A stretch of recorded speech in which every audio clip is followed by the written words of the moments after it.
Hello guys, welcome back to my YouTube channel, Curlyzhed vlog, and today I will show you how to do this tulip headband crochet.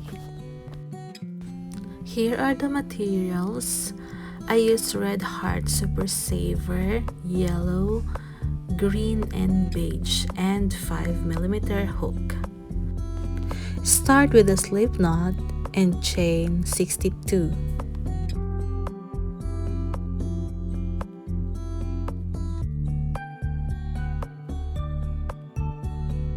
Next is double crochet in the 4th chain from the hook.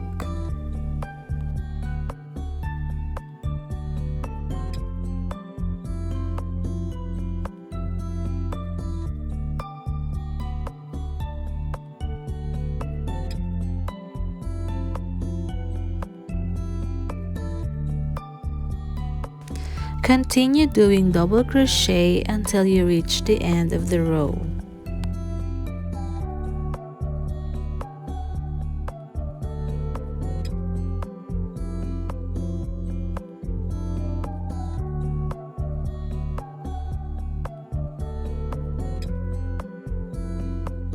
To switch with your green yarn, on the last chain, do a double crochet but not complete.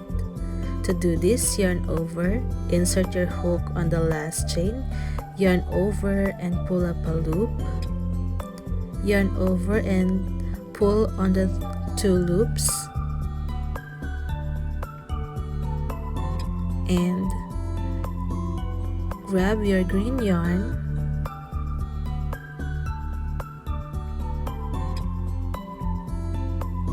and then yarn over and pull through on the last 2 loops.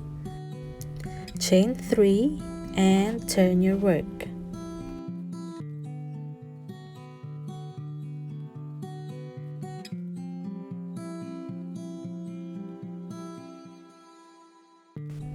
Skip 1 stitch and make double crochet on the 2nd stitch.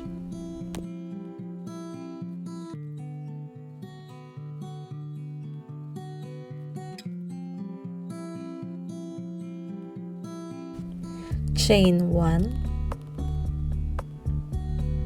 and do double crochet on the same stitch.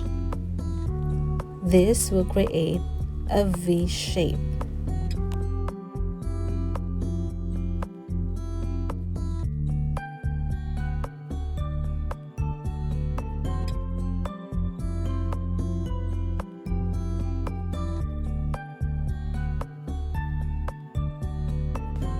Now skip 2 stitches and do double crochet on the 3rd stitch.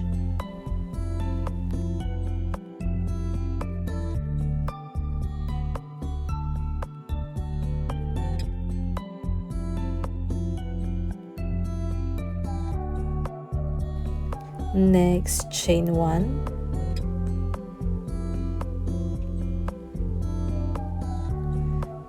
And on the same stitch, make double crochet.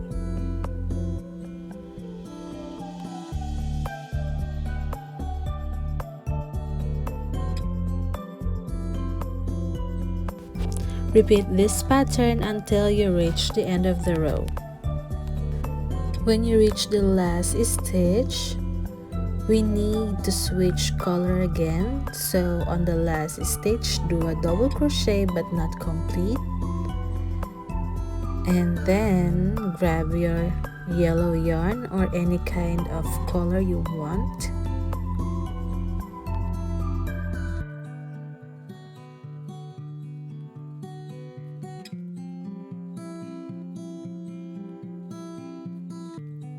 yarn over and pull through on the 2 loops,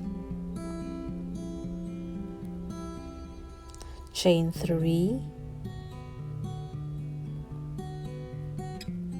and lastly turn your work. On the first V stitch, make 5 double crochet.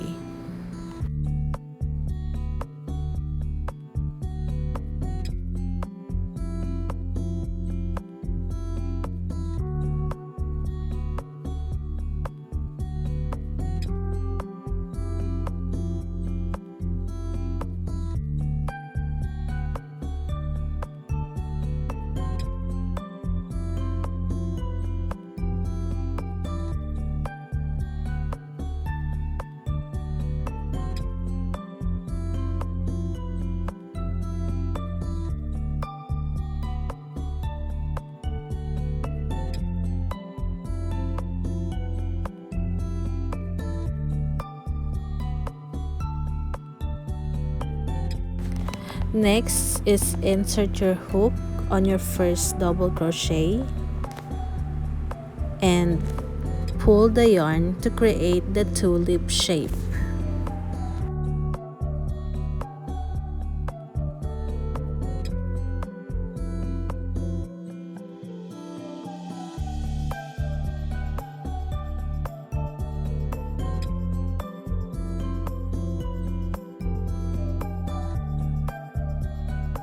Chain 2 and repeat the process until you reach the end of the row.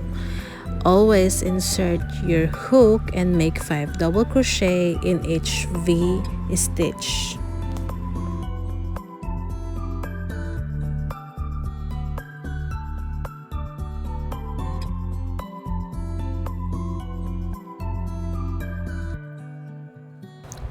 On the last space, make 1 double crochet and cut all the yarn ends.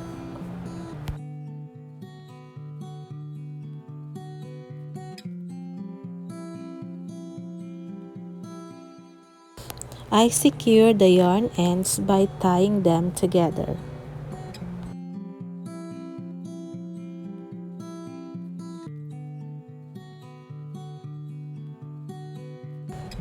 On the first space, attach the beige yarn.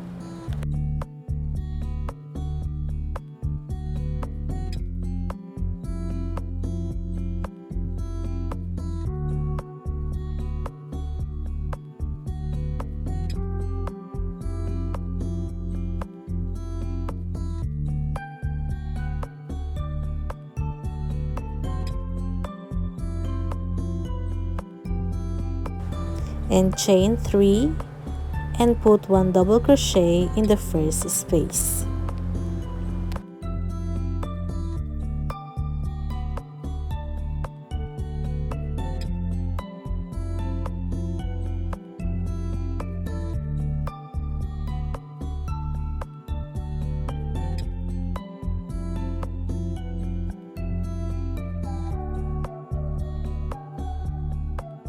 Next, make 3 double crochet in every spaces.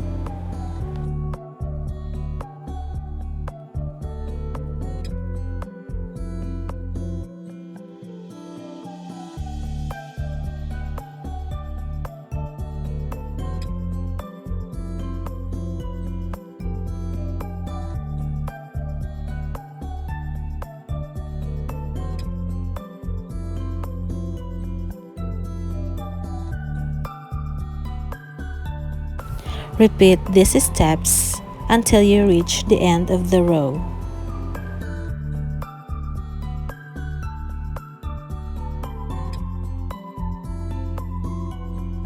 Make 2 double crochet on the last space.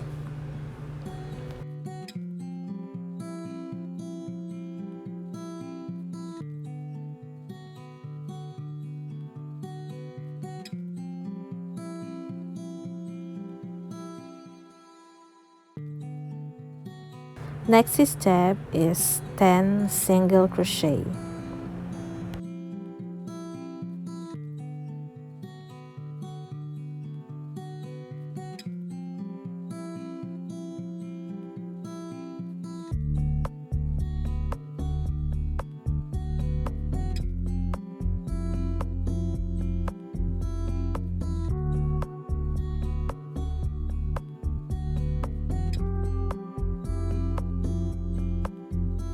Chain 1 and turn your work. After that, make another 10 single crochet.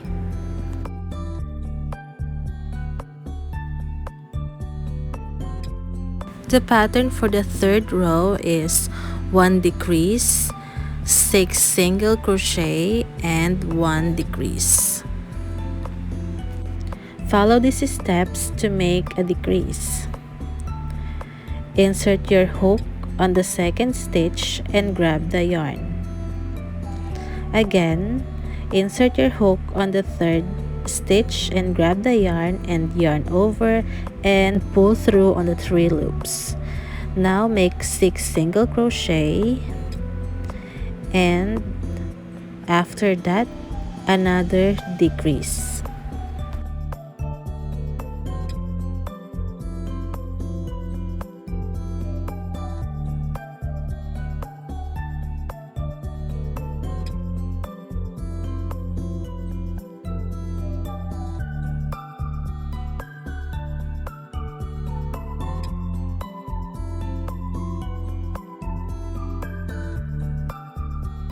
The pattern for the next row is 1 decrease, 2 single crochet, and 1 decrease.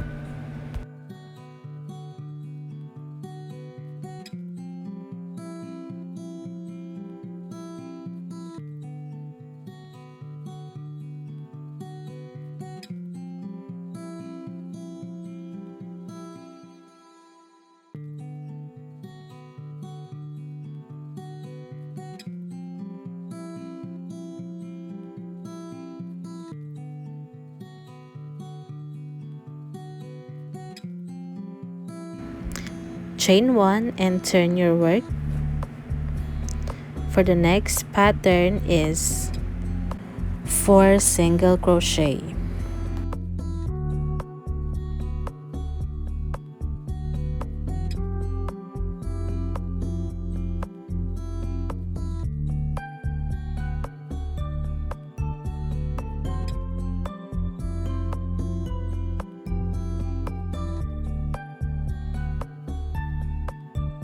Chain 1 and turn your work. Next is 2 single crochet.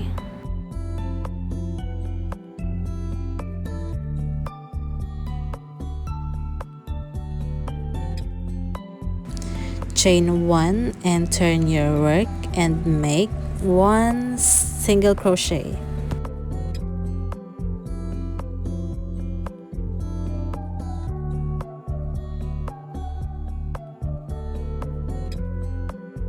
To make the strap of our headband, chain 45. Next, do a slip stitch in each chain.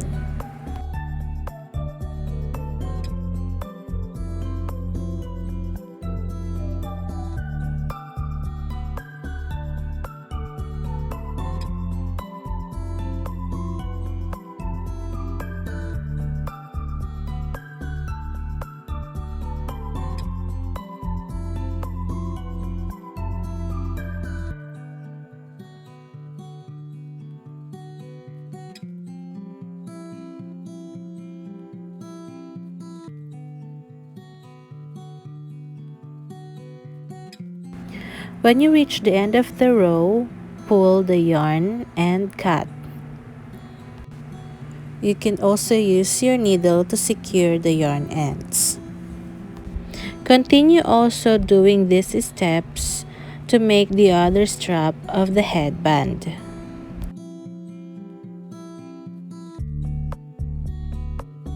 There you have it, guys. I hope you like this tutorial, and don't forget to subscribe to my YouTube channel, Curlyzhed Vlog. Thank you and see you on my next video. Goodbye!